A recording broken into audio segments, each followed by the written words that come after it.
Hi everyone, welcome back to my channel. For today's video, I have this cute little Japanese flip phone. This is the Kyocera Gratina 2 kyf37 and I have it in pink. I believe this also comes in different colors like white and green, white and black. I think I like all the colors, to be honest. It's just that there's something about this pink one that I really like. It's not pink, it's more like a salmon or coral pink. And then opening it, this is the keypad, which I'm obsessed with. If you're gonna ask me what I like the most about this phone, it would probably be the keypad, because I love how it looks like when there's a backlight, and also how it feels like when I'm typing on it. So this is the side. It's a fairly thin phone. Actually, it's the same size as the 902 KC, which is, I guess, more popular now, and also the kyf37. The back, you have the speakers, the camera, infrared, and then LED lights.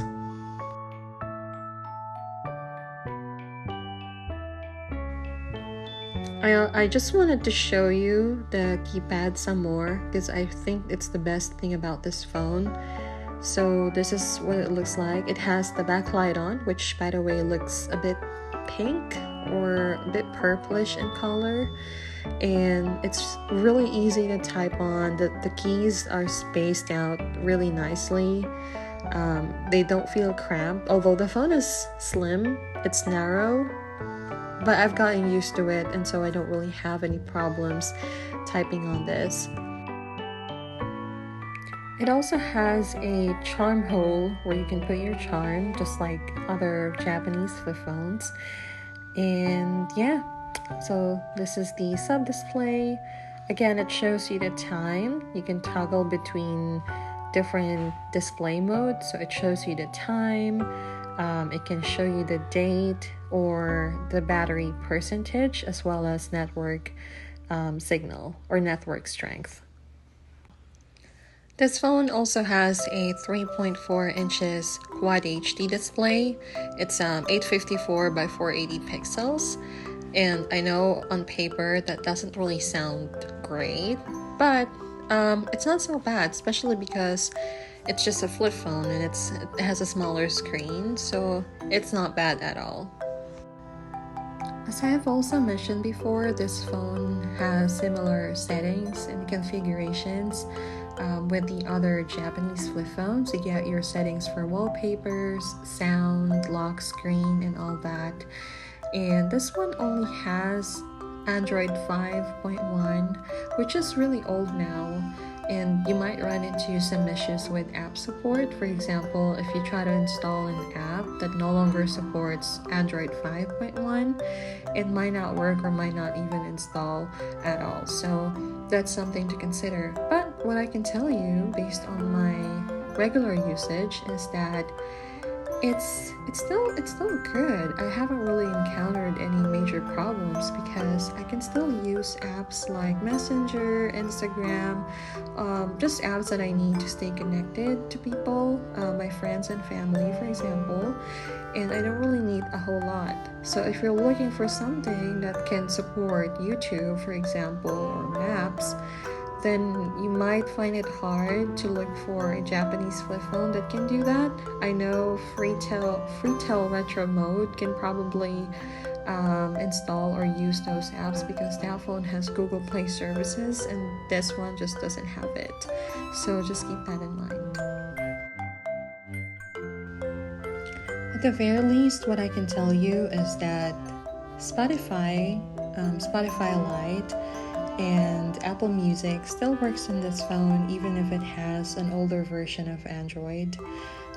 So if you're worried about not having music streaming apps, then you'll be happy to know that this phone can still use Spotify, which is always great. And for browser, I have Via browser. It's very lightweight, works. I can't really say much about it, but it works great as an alternative. So just showing you here the apps that I typically use and the apps that I typically install in my flip phones. So not a lot, but just enough to keep me to help me stay connected to friends and family. This particular model that I have is branded by AU. So if you're wondering what AU is, like Docomo, SoftBank, those are not actually phone brands. Rather, they are mobile phone operator companies in Japan. And so they distribute these phones and then put their branding on it, so it could get confusing. But because it's AU, it has some of the bloatwares as well, as I've shown you in the app drawer before.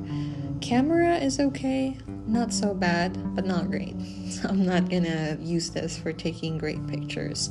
I mean, it has the vibe though, it gives off the Y2K vibe if you're into that. Here are also a few utility apps that came pre-installed with the phone. You get calendar, alarm, calculator, all that stuff.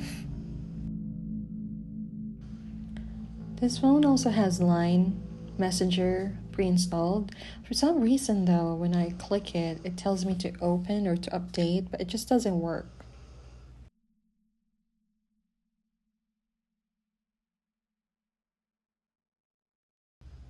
This phone also has some preset wallpapers that you can choose from before you download any other wallpapers. So it has some options here. I don't really like them. I'm not into them, although these ones that are kind of like fruitiger, how do you even say that? Fruitiger arrow inspired ones are pretty cool, I think. It doesn't have the best screen, but it gets bright enough under the sun. I've taken this outside and I didn't have any problems with not seeing the screen because it was dimmed. It gets fairly bright, so that shouldn't be an issue as well.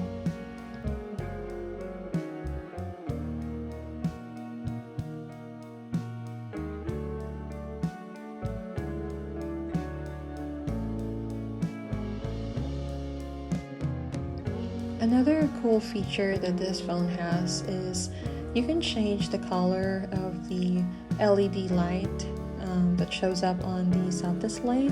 So you can have it show like different colors or just one color of your choice. So I think that's always a nice customization touch. As far as battery life goes, this phone has Eco Mode feature, which I guess is similar to power saving mode. It has a 1500 milliamp hour capacity battery. It's not big, but also again, just to remind you, it has a small screen. It's not touchscreen or anything. Day-to-day use, I'd say it lasts me maybe about 1 to 2 days, and that's with me only using it to play music and use messaging apps. And then you also get the options to set up shortcuts using the buttons here at the bottom, so I think it's cool. Unfortunately, this phone also doesn't really have volume buttons, and so as a workaround, I have Keymapper app installed and I'm using it to remap some buttons. That way I can control the volume functions. So if you're wondering if Instagram works, I have Instagram Lite and it works well. I don't really have any problems with it. I can watch some reels, which I don't really use or do often, but if you want to do that, that's an option.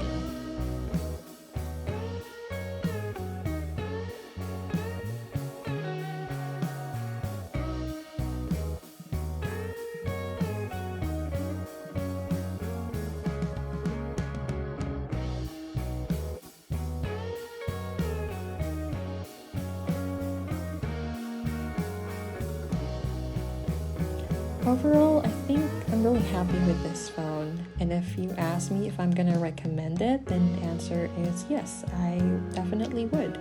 It's a really good phone. It's budget friendly for the most part, at least from what I've seen. But if your worry is if it's gonna work in the US, that might be tough. you might want to check. From what I know, this phone here, which is the 902KC, is the one that could work in the US, so just double check it. Oh, by the way, I'm using Nova Launcher here in case you're wondering why the home screen and the app drawer looks different.